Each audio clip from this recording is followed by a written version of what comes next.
Miss Carver. We shall see.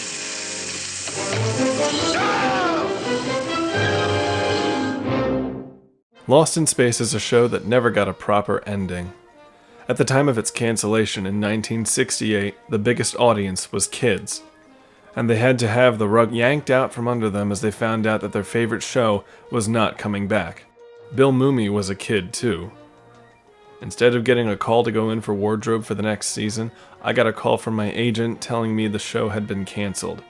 It was a very sad day for me. I cried and everything, but I lived to tell the tale. Most people may know it for the robot and the well-earned reputation for camp. I always stand by this series as a source of joy, entertainment, and yes, even wonder in some moments. There were a couple attempts at revival over the decades, and as much as I would have loved to have seen them come to fruition, it may have been for the best. In 1979, Mumy wrote a TV movie called Lost in Space: The Epilogue, which was just that, a conclusion. He got support from the other cast, as well as from CBS. However, Irwin Allen shut the idea down immediately. And Irwin immediately said to me, I won't read it. If you send it to me, don't send it to me. Lost in Space is mine, it is not yours.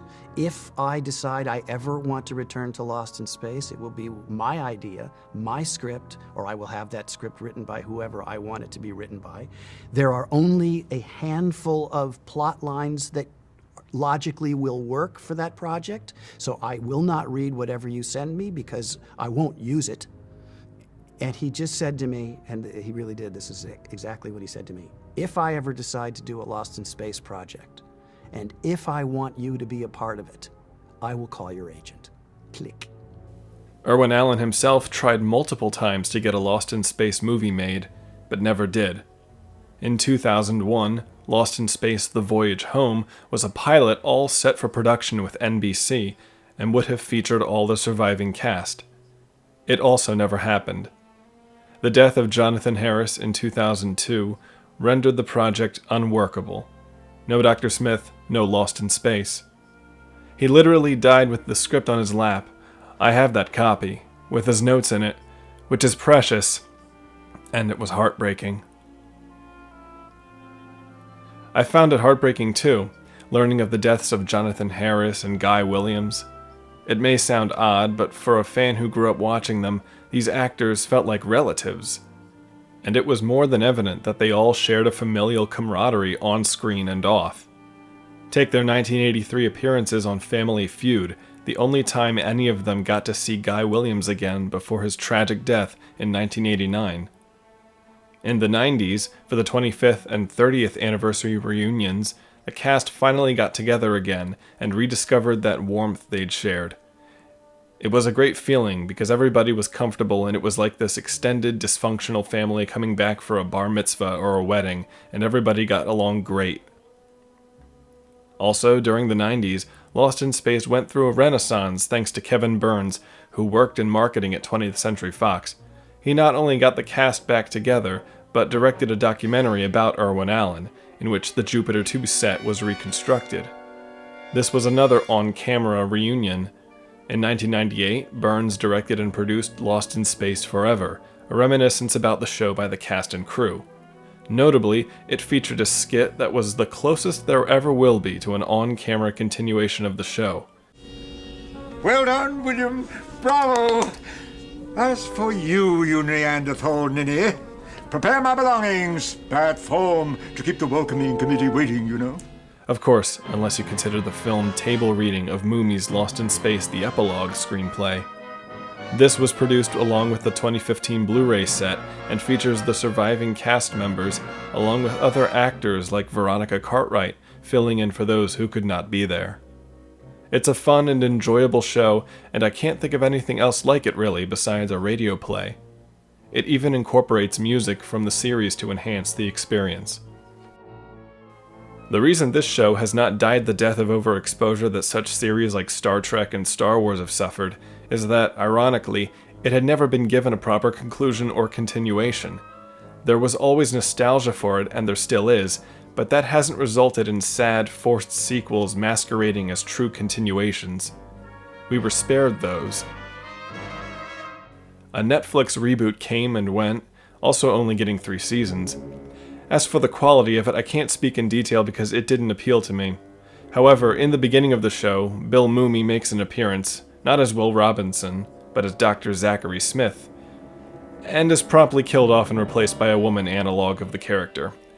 This follows the pattern of killing the past, which we can see time and again in the bigger franchises. In a way, I'm sort of glad that Lost in Space has stayed low-key and ended when it did, though there always was that longing for things to have been more developed and wrapped up.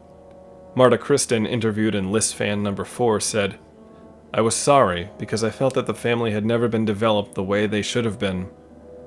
In that way, I was sorry, and the other way, I felt that they probably never would be. I felt nothing was going to change. Of course, I had grown to really like the people on the show. I knew I'd miss them." The show had sort of strayed from its intended target genre of adventure science fiction and gone into fantasy camp. I don't know what happened to Lost in Space. It started out as science fiction, then we let it get corny. We couldn't resist the temptation of throwing in gags, then things got out of hand. Nevertheless, we have quieter versions of the sequels that the more famous series got. The one place where a really proper continuation of the heart and soul of the original series took place was in the comics.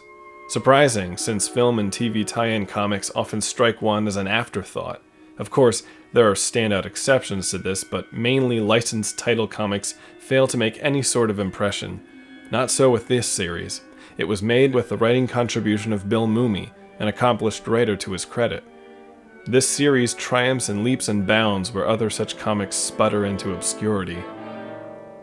In some ways, the comics take the typical approach of retconning and redesigning aspects of the original, though these do not go so far as to lose the iconic nature of those originals. Since the universe of Lost in Space had not already been saturated with movies and multiple TV shows and novels, as had Trek and Star Wars, there was more than enough room to make something original, built off the base set before, but that also felt like a continuation. It was virgin territory, and with not quite as many eyes watching, under less pressure. This creative breathing room was afforded to Innovation Comics that somehow won the rights after Marvel and DC failed to. There were some rough patches when the comic first set out, though. I was disappointed with the amount of TNA that ran in the books. I just thought it went a little good girl art overboard. That stuff wasn't in my scripts. If I said Penny is in her cabin feeding one of her pets, I didn't include wearing a skimpy bikini pant bottom and a half-undone top. It was often the case that Judy and Penny Robinson were sexualized to a degree never even approached in the TV series, and one which clashed with the kind of stories being told. This was eventually toned down. As the run continued, we got to see various ideas concerning the Robinsons addressed, such as Will and Penny's loneliness, something which the TV show could barely touch on at the time. Here it only made sense given their ages in the comic. Will's own sexual frustration is talked about in an utterly wholesome manner, via a father-son fishing trip. John Robinson has some of the most interesting characterization.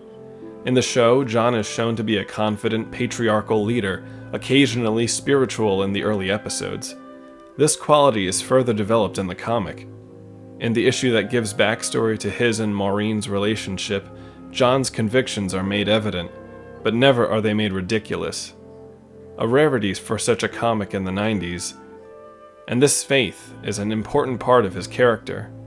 In fact, the comics often don't feel like a deconstruction or subversion of the sentiments in the TV show. It is rather constructive in what it adds to the story and characters. There's a great deal of respect on display. Even something like the issue where they literally play themselves in a movie, complete with a caricature of Irwin Allen, it's a tongue-in-cheek recollection of on-set stories, as recalled by Bill Mumy. There's even a character based on Paul Zastupnovich, the costume designer. Not to mention an anecdote relating to something Alfred Hitchcock said to Bill Mumy when the latter was on the Alfred Hitchcock Hour. One issue reconciles the camp style of the color seasons of the show with the more realistic tone of the first few episodes and the comic. namely by suggesting that these stories were told from Penny's perspective, as written down in her diary, whereas perhaps the first season can appear to be from John Robinson's perspective, as he can be seen writing in a journal a few times. Often the callbacks fit in line with characters and aren't there for a remember this factor, like when Dr. Smith saves the Robinsons from overgrown plants, saying, "Zachary Smith isn't afraid of vegetables," harkening back to the infamous episode, The Great Vegetable Rebellion. Speaking of Dr. Smith, he gets ample background development to his character, such as with a tragic possible romance in his past. Someone who wasn't afforded much depth in the show, Judy Robinson, has her past elaborated on, and we learn of her time in show business and are given a reason for her going with the rest of her family on the Jupiter 2.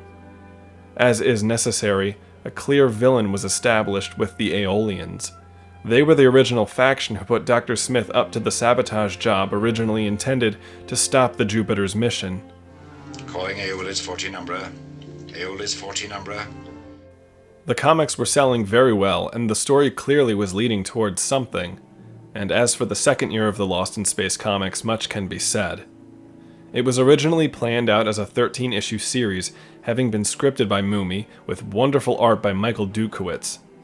And you really do need good likenesses of the actors to sell this for fans of the show. In the final storyline, titled Voyage to the Bottom of the Soul, a reference to another Irwin Allen production, the Robinsons make it to their ultimate destination, Alpha Centauri.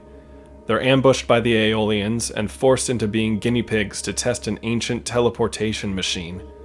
The family is split up, with Will and Dr. Smith sent to a post-apocalyptic LA overrun by warring gangs. Penny, Maureen, and John are sent to an alien version of a southwestern desert, and Judy and Don are sent to an Edenic jungle world in which they lead an idyllic life as newlyweds. Meanwhile, the faithful robot seeks a way to retrieve the Robinsons.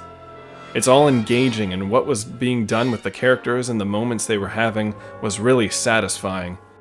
In a way, where all the characters were sent related to a deep desire for each of them. It is a very good story. Then, as told by Moomy, the comics speculation bubble of the 90s burst, and with it went many comics companies, including Innovation. Voyage to the Bottom of the Soul was left unfinished with only 7 issues completed. It left off at a terribly critical moment, and I can imagine how frustrating this all was, not only for those following the initial run, but for Bill Moomy. However, in 2005, after much legal shifting about, Moomy and Dukowitz joined up once more and completed the series, which culminated in a 360-page graphic novel, which then went out of print soon after, becoming prohibitively expensive. And well, that's it, right? Wrong. Things left off there for me at issue 7 for a while, but I finally located a copy priced reasonably and finished reading the story. After all this time, having read Voyage to the Bottom of the Soul in its entirety, I was moved by its conclusion and the ride it took me on. I don't want to spoil it, but I wish it was easier for people to find and get a hold of. The art, though having switched to digital coloring in the latter half, is still a treat, and the characters feel fulfilled. Will Robinson seems to inherit the faith of his father. Just suffice to say that though part of the ending feels a little fast, it felt like I'd read a proper ending to this beloved series. But not only that, it's just a good comic, well written, with a visual feast of artwork. Voyage to the Bottom of the Soul also feels like closure for Moomy, who had been trying for years to bring some sort of conclusion to Lost in Space's story in some format. He was the youngest of the original cast, and it seems felt what a lot of us felt when discovering there were no more episodes. Was the Jupiter 2 still somewhere out there searching for Alpha Centauri? Fortunately, we have enough additional stories to content ourselves with, and not just the fictional ones, but those outside the show, wherein the cast of Lost in Space became very much a family themselves. And it was that on-screen chemistry which had always and will always be the gravitational force drawing people to Lost in Space, where the Jupiter 2 was the flying home away from home that we all wished we could travel in.